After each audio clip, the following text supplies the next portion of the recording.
पृथ्वी गोल.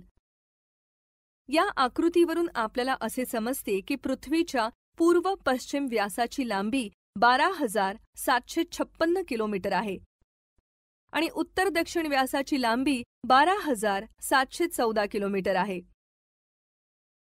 तुम्हाला हे माहीतच आहे की पृथ्वीच्या पृष्ठभागावर महासागर, वने, इमारती, लहान मोठी बेटे आहेत.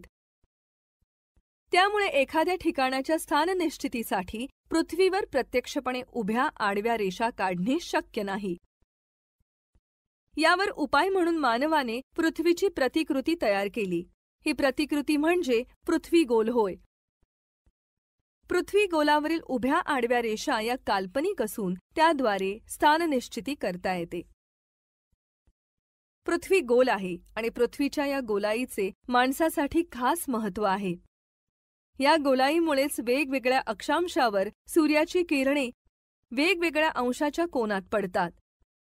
विषुववृत्तावर ती लंबरूप पडतात, तर दोन्ही ध्रुवांकडे जाताना ती तिरपी होत जातात. त्यामुळे विषुववृत्तावरील ठिकाणी तापमान जास्त असते, ध्रुवांवर ते कमीत कमी होत जाते. तापमानाच्या फरकामुळेच कमी जास्त वायुदाबाचे पट्टे तयार होतात. त्यामुळेच वारे वाहतात, पाऊस पडतो.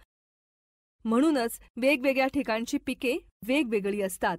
पाऊस पाण्याच्या फरकामुळे माणसाचे राहणीमान, पोशाख, खाण्यापिण्याच्या सवयी, रीतीभाती, धर्म, संस्कृती, परंपरा यातही विविधता येते. लोकसंख्येची घनता आणि वाढही यावरच अवलंबून असते. जर पृथ्वी गोल नसती तर ही सूर्याची किरणे सर्वत्र सारखीच पडली असती आणि त्यामुळे सर्वत्र तापमान सारखेच राहिले असते आणि सर्वांचे राहणीमान सारखेच राहिले असते. त्यात कोणतीच विषमता आढळली नसती. म्हणूनच मानवाच्या जीवनात पृथ्वीच्या या गोलाईचे खास महत्त्व आहे.